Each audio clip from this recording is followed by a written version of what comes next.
네, 여러분 안녕하세요. 네, HLB 그리고 HLB 생명 말씀을 드립니다.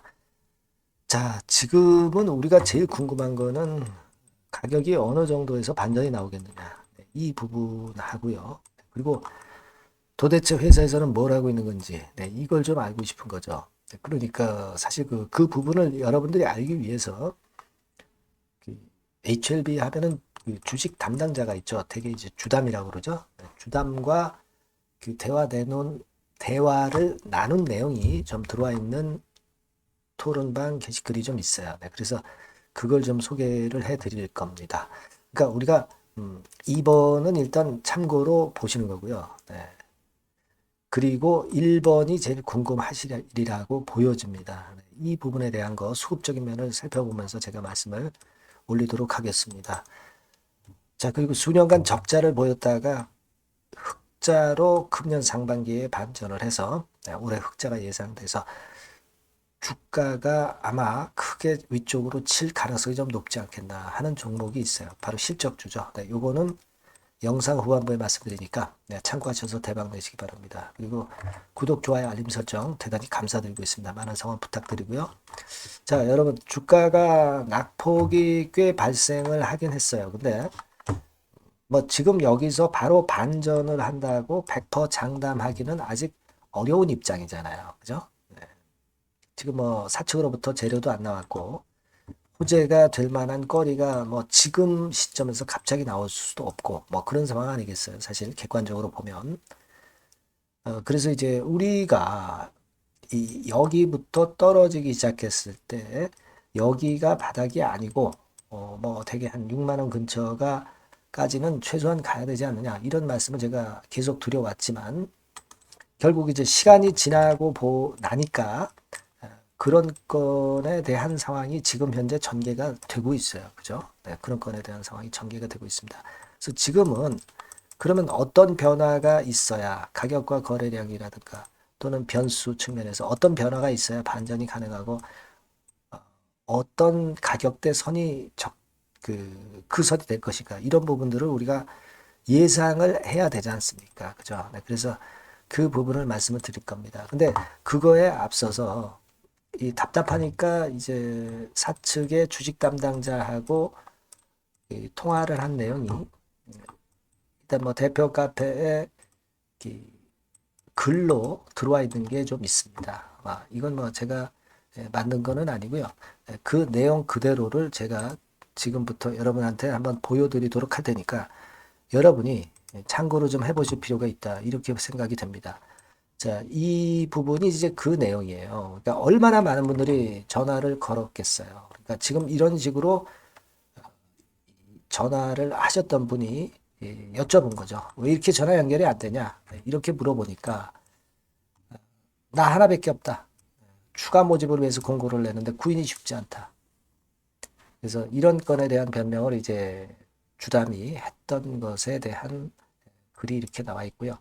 그 다음 질문은 이제 CMC 일정은 그럼 아직 안 나왔느냐? 보통 비모 일정과 같이 나온다고 하던데 이렇게 물어봤어요. 네, 근데 아직 나오지 않았다.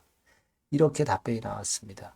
그러니까 우리가 지금 제일 궁금한 것이 이제 비모 일정은 일단 뭐 게시가 됐으니까 알고 있고 CMC 일정은 그럼 어떻게 되는 것이냐? 이 부분에 대해서 궁금한 거 아니겠어요? 그죠? 네, 그리고 또 하나는 이제 OS 23.8로 8개월로 업데이트한 부분에 대한 부분은 이게 자문위에서 논의가 되면서 이게 이제 받아들여지지 않는지 아니면 받아들여지는지 일단 신뢰성을 어떻게 보는 건지 이런 부분들이 이제 궁금한 거거든요. 그죠?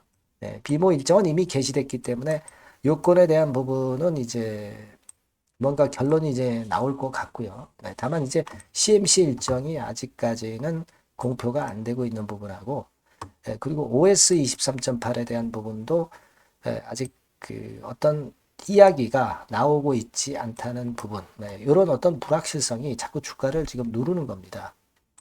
그래서 이제 CMC 일정이 안 나왔느냐 이 질문을 이제 했던 거고요. 근데 아직 나오지는 않았다는 답변이 있었고 회사 전략 차원에서 그럼 아직 공개를 안 한 거 아니냐 이렇게 이제 물어보니까 진짜로 일정을 전달받은 게 없고 일정을 받게 되면 보도 자료로 발표할지 공지를 할지 아예 안 할지 회사 내부적으로 검토 후에 결정하겠다. 이렇게 답변이 나왔고요. 아직까지는 일정이 나오지 않았다는 그런 답변이 나왔습니다. 자, 그리고 그 다음 질문인데 CMC 일정이 항서제약엔 통보가 됐으나 HLB로 아직 전달 안 했을 수도 있지 않느냐 이렇게 물어봤더니 아니다. 일정 받은 게 없다. 항서제약도 일정을 모른다. 이런 답변이 들어왔고요. 자, 그 다음 질문은 CMC 결과를 보니까 10개 폼 483에서 확인을 했다. 근데 10가지 이슈에 대해서 보안 확인자 나온다던데 맞느냐? 네, 이렇게 물어봤죠. 맞다. 항서제약이 CMC 제질사를 위해 만만의 준비를 하고 있고 다른 지적은 없었기 때문에 잘 해결되길 회사 측에서도 기대하고 있다.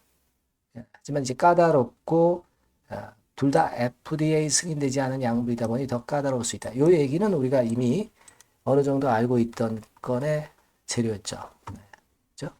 네, 그 대답이 나왔고요. 네, 그리고 그 다음 질문은 약효에는 확실히 문제가 제기된 게 없느냐. 그거는 뭐 우리가 이미 알고 있는 거고 약효에는 전혀 문제가 없다. 네, 이런 답변이 들어왔고요.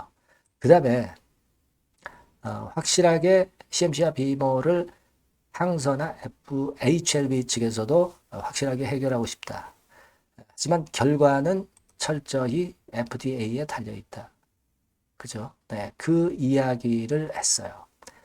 일단 회사는 이번에 빠르게 끝내어서 내부적으로 좋은 결과를 기대하고 있다. 이런 답변이 들어왔던 그런 부분입니다. 그래서 이 내용을 좀 보면은 결국 키는 FDA가 쥐고 있다는 것으로 일단 끝맺음을 한 것 같아요. 근데 우리가 뭐 일개 주식 담당자로부터 이 이야기를 들었다고 해서 뭐 이게 100% 팩트다. 이렇게만은 볼 수 없고 우리가 모르는 것도 이제 많겠죠. 하지만 여러분들이 상당히 지금 현재 사측에서 아무런 이야기도 없고 블로그 글도 없기 때문에 답답하던 그런 차에 주담과 통화 내용이 이렇게 들어와 있기 때문에 네, 이 부분을 제가 말씀을 올렸습니다. 그래서 제가 판단할 때는 자 우리가 자꾸 그 CRL 받고 또 클래스 2 등급을 받고 네, 그러다 보니까 주가도 이제 내리고 그러다 보니까 자꾸 안 좋은 건의 재료에만 자꾸 집중이 돼요. 그건 뭐 사실입니다. 예. 하지만 낙폭이 이제 커지게 되고 시간이 지나가게 되면은 반전할 수 있는 그런 거리가 나올 수도 있고 이 거리가 주가에 민감하게 작용이 될 때는 그때는 바닥이 되는 거예요. 우리는 주주분들도 그렇고 저도 그렇고 승인되기를 바라고 있고 또 그럴 만한 자격이 있는 것이 지금 현재 리보캄넬리주맙이라고 판단이 됩니다. 그렇기 때문에 우리가 지금은 이제 어디에서 과연 이제 반전이 나올 것이냐 이 부분을 잘 판단을 해야 되는데 그 부분은 지금 현재 이제 말씀을 좀 드리려고 해요. 수급적으로는 여러분도 잘 아시다시피 최근에 외인들이 들어오고는 있어요. 하지만 얘네들이 주가를 만들고 있지는 못하죠. 외인들이 사는데 주가는 거꾸로 내려가고 있기 때문에 이 외인들 동향이 지금 현재 시세를 좌지우지하지 못하고 있다. 네, 이걸 알 수 있겠고요. 다만 이제 외인들이 순매수를 하는 측이 주로 어떤 측이냐. 좀 중장기로 보고 내릴 때 좀 매수를 계속해 들어가서 또 올라가기 시작하면 그때도 또 매수를 할 수 있는 이런 어떤 중장기 흐름을 보고 들어오는 외국계 창구다. 저는 그렇게 보고 싶어요. 네, 그거는 여러분 여기서 보시면은 우리가 어느 정도 이해를 할 수가 있어요. 이를테면 대개 한 10월 17일부터 외인 매수가 많이 들어왔기 때문에 대개 여기서 보시면 10월 17일부터 최근까지 순매수를 많이 한 그 외국계 창구를 보면 이런 창구들이 주도합니다. 메릴린치, 신한투자, 머건스탠리. 근데 신한투자 같은 경우는 뭐 단타를 치고 있기 때문에 별로 우리가 생각하고 싶진 않고 이 메릴린치 정도는 좀 중장기로 보고 일단 내리더라도 계속 사 모아지는 그런 패턴의 매매를 하고 있다라고 봅니다. 네, 이런 부분은 뭐 나쁘지는 않아요. 지금 메릴린치 창구에 이렇게 순매수 동향을 보면은 이런 식으로 10월 17일 이래로 계속 순매수를 해 가고 있죠. 그러니까 이게 이러다가 보면은 이제 터닝 포인트를 만들 수 있을 거다라는 생각을 합니다. 그러니까 지금은 외국계에서 매수 들어오는 것은 좀 중장기로 보고 가격적인 메리트가 있을 때 사들어오는 외국계 창구 정도가 참여하고 있다. 이렇게 좀 생각이 됩니다. 근데 이제 중요한 것은 우리가 어느 정도 가격선에서 반전이 일어날 것이냐. 되게 제가 그 건에 대해서는 말씀을 이미 뭐 드렸었습니다만은 결국 그거잖아요. 과거에 CRL 때 50% 정도 낙폭을 보였다가 그 다음에 이제 반전이 됐었던 그런 상황이다. 그렇다면 이번에 클래스 2 등급 정도면 여기서부터 내렸다고 칠 때 여기부터 대개 한 25 내지 30% 정도 이 정도의 낙폭이면 적당히 반영이 된 것으로 봐야 되지 않느냐. 그런 생각을 말씀을 드렸고 그러면 대개 8만 원권에서 30% 조정이라면 대개 5만 6천 원, 8만 한 2천 원서부터 내렸으니까 한 5만 한 8천 원. 그죠? 그러니까 대개 6만 원 언저리 근처, 요 근처가 가격적으로는 우리가 반전을 할 수 있는 선이라고는 생각을 할 수가 있습니다. 그죠?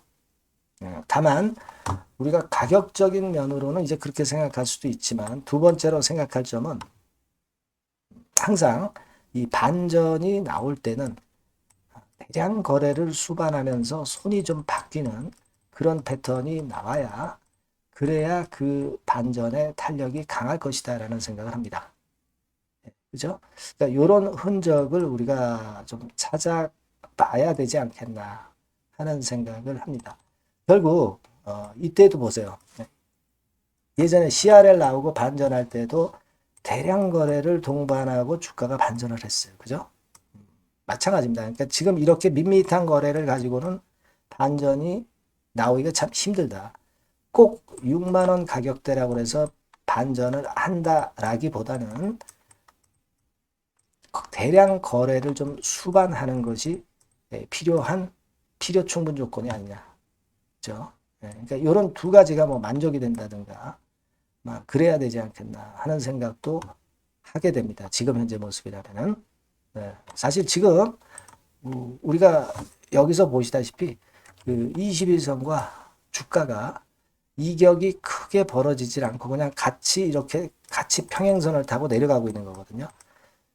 그러니까 이게 반전이 강하려면은 21선과 그 주가의 이격이 크게 벌어져야 된다. 그러니까 주가 자체가 한나게 낙폭이 좀 깊은 날이 한 번 정도는 와야 그래야 반전이 강할 것이다. 그런 생각을 안 할 수 없어요. 그죠? 그러니까 지금 정리를 드리면 가격적으로는 물론 한 6만 원 근처로도 볼 수 있지만 뭐 대량 거래를 수반하는 그런 패턴이 나와야 되겠다. 그리고 낙폭 같은 경우도 하루 정도는 좀 충격을 주면서 내려가는 그런 패턴이 나와야 그래야 반전도 강하지 않겠느냐. 이런 세 가지 건에 대한 생각을 하게 됩니다. 그래서 우리는 그냥 뭐 작은 반등 나오는 반등에서 잡아봐야 별 실익이 없고요. 진짜 반전이 나오는 그런 상황을 우리가 캐치를 해야 되지 않습니까? 그렇다면 그 세 가지 정도를 생각하시면서 한번 좀 추이를 보시는 게 낫지 않겠나 그렇게 생각이 들어요. HLB에 대한 승인은 우리 모두가 염원하고 있습니다. 리보캄넬리주맙에 대한 승인은 모두가 염원하고 있는 상황 속에서 중요한 거는 이제 어떤 지금의 그 단기적인 주가 흐름이 어떻게 되느냐가 제일 여러분들이 궁금해 하시는 거고 그 부분에 대한 말씀을 드리고 있는 거예요. 그죠? 그러니까 그렇게 한번 우리가 이번에 제대로 된 바닥을 잡는다면은 그 세 가지를 중점적으로 보면서 판단해야 되지 않겠는가 그런 생각을 한번 말씀을 좀 드려봅니다. 여하튼 뭐 여러 가지 변수가 나오면서 갑작스럽게 주가가 반전은 언제든지 할 수 있어요. 따라서 그 부분에 대한 바로 신속한 소식과 그 긴급 매매 사인은 지속적으로 업데이트를 해드릴 거고요. 다만 이제 HLB라고 문자를 주신 분에게는 바로바로 제가 말씀을 드릴 수 있겠어요. 네. 문자를 주시는 것이 대단히 중요하다. 다시 한번 말씀드립니다. 아시겠죠? 네. 일단 생각을 그런 정도로 하시고 지금 이후의 상황을 보는 게 중요하지 않겠나. 네, 이 말씀을 좀 드리고 싶습니다. 네, 그렇게 말씀드릴게요. 자, 그리고 제가 실적주 말씀을 드린다고 그랬잖아요. 네, 요거 말씀드릴 테니까 말씀 잘 듣고 꼭 대박 내시기 바랍니다. 네, 여러분 요즘 시장 한숨만 나오죠, 사실. 네, 뭘 사도 그렇게 쉽지는 않아요. 자, 이럴 때는 여러분 실적주를 하시는 거예요. 실적주. 네, 이게 결국 돈이 됩니다. 우리가 이 단순한 실적 성장만을 하는 그런 실적주가 아니라 화끈하게 턴어라운드가 되는 그런 실적주를 찾아봤어요. 그래서 하나 찾아냈습니다. 여러분 사실 생각해 보세요. 요즘 같은 시장에서 순환매 하는데 그 순환매 여러분 다 맞출 수 있어요? 네, 불규칙적으로 돌아가는 이 순환매 속에서 그 테마를 여러분들이 적당하게 적정 타이밍에 맞출 수 있냐 이거죠. 절대 쉽지 않다 이거예요. 네, 이제 실적 시즌 임박했잖아요, 여러분. 네, 그렇다면은 타이밍이 아주 기가 막히단 말이에요. 네, 그래서 오늘은 이 실적주에 대해서 제가 하나 찾아낸 거 여러분들한테 아낌없이 드릴 겁니다. 자, 이 실적주는요, 서비스 쪽하고 이제 소비재 섹터에 속해 있다. 이렇게 보시면 되고요. 가격대는 이제 부담이 없는 선이에요. 8,000원에서 15,000원 선. 그리고 시총은 아주 크지 않습니다. 적당하게 중간치 정도 된다. 이렇게 보시면 돼요. 시총이 5천억에서 한 9천억 정도 범위. 네, 이렇게 보시면 되고요. 자, 투자 기간은 뭐 몇 개월 이렇게 기다리지 말고요. 빠르면 1개월, 뭐 1개월 이전에도 될 수 있고요. 1 내지 2개월 정도 그렇게 잡아주시면 될 것 같습니다. 목표는 더블이에요. 네, 예전의 영업이익보다 훨씬 이번에 날 거로 그렇게 보지만 제일 보수적인 가격이 더블 가격이에요, 여러분. 아시겠죠? 네, 요 정도 보시고 대응하시면 될 것 같고. 그럼 여러분들 궁금하시잖아요. 네, 주봉, 차트, 뭐 월봉 차트, 일봉 차트 이런 것들 보고 싶으시잖아요. 그래서 공개를 해드리는데 자, 여러분 일단 먼저 요게 이제 일봉 차트입니다. 일봉 차트인데 오늘까지 일봉 차트는 아니고요. 얼마 전에 일봉 차트입니다. 되게 이런 흐름으로 가다가 여기서 살짝 이제 고개를 든 정도예요. 아주 적절하죠. 아주 적절하고 주봉 차트도 한번 볼까요? 주봉 차트는 이런 정도입니다. 과거에 여기서 이렇게 내려와 가지고 바닥을 계속 팠죠. 바닥을 파고 여기서 팔 것 같이 하면서 내려갈 것 같이 구덩이를 팠다가 여기서부터 이제 치고 올라오는 거예요. 주봉 차트도 확실히 생바닥임을 그대로 나타내주고 있습니다. 월봉 차트 보면은 월봉 차트에서도 확인이 되지만 바닥이 만들어지고 있죠. 네. 그래서 이제 막 출발하는 종목이에요. 이미 급등한 종목은 소용이 없단 말이에요. 자, 이런 메리트가 있고, 자, 또 하나는요, 여러분, 영업이익 가지고 비교를 한번 해볼 필요가 있습니다. 요거 한번 보세요. 요때가 2018년의 주가 수준인데요. 이때 영업이익이 가령 XX억이라고 한다고 한다면, 이번에 2024년도의 영업이익은 2018년에 3배가 됩니다. 이미 단기 실적에서 확인이 됐고요. 3분기 실적 크게 나올 거고 3, 4분기 실적 여전히 기대가 되고 있고요. 이미 절반은 나왔어요. 절반은 나온 것으로만 봐도 이때 2018년에 3배 정도 영업이익이 난다 이거예요. 자, 그렇다고 한다면 여러분 주가는 최소한 2018년도 이 지점까지는 와야 되잖아. 그리고 사실 3배이기 때문에 여기서 더 뻗어나갈 수 있습니다. 영업이익이. 하지만 일단 제일 보수적으로 보는 곳이 여기고 여기가 지금 시세에 대비해서 더블 정도 가격대란 말이에요. 그러니까 우리가 이런 정도의 패턴이라면은 일단 최소한 더블 정도만 봐도 그게 제일 그 보수적인 목표가 된단 말이에요. 그러니까 이런 거는 한번 해볼 필요가 있어요. 아시겠습니까? 여기 보시면 이 외인 수급, 기관 수급 같은 경우도 이 지점에서 쌍끌이 매수가 들어오기 시작하고 있습니다. 얼마 안 됐어요. 개인이 팔죠. 개인이 팔고 외인기관이 사는 거는 되는 겁니다, 여러분. 오케이예요. 네, 잘 아시죠? 네, 이런 정도의 지금 현재 패턴을 보여주고 있는 종목이기 때문에 우리가 상당히 기대가 됩니다. 특히 수년간 적자에서 턴어라운드가 됩니다. 흑자로 완전히 바뀌는 거예요. 원년이에요, 원년. 그리고 3분기 실적 같은 경우는 2분기 실적, 2분기 실적이 나왔을 거 아니야. 이 실적의 3배 정도가 예상이 된단 말이에요. 네, 엄청나죠. 네, 그리고 작년엔 적자였고요, 당연히. 그리고 가장 중요한 건데 중단되었던 대박 기대 사업이 다시 날개를 펼치기 시작하는 원년이 되고 있고요. 특히 그 제주도의 대박 사업은 이게 한 달간 수백억 매출이 이미 돌파가 됐습니다. 그러니까 이 제주도 사업만 해도 한 달간 수백억이다 이런 얘기입니다. 그럼 다른 사업까지 포함이 된다면 엄청나겠죠. 네. 아까 보신 바대로 그리고 외인 기관이 집중 매집하고 있고요. 아까 보셨다시피 차트에서 보셨다시피 생바닥에서 모든 이평이 수렴한 이후에 고개 들고 있어요. 자, 요거는 여러분들 꼭 하셔야 돼요. 그러니까 여러분들은 실적주라고 문자를 주세요. 네. 실적주라고 문자를 주시면 제가 최선을 다해서 여러분들을 도와드릴 겁니다. 요번에 바뀐 새로운 번호 이걸로 실적주 이렇게 문자를 주시면 제가 최선을 다해서 매수부터 매도 그리고 중간에 주가 AS까지 계속 업데이트해서 드릴 겁니다. 여러분 요 종목 꼭 해서 대박 한번 꼭 내시기 바랍니다. 실적주라고 보내주세요. 네, 감사합니다.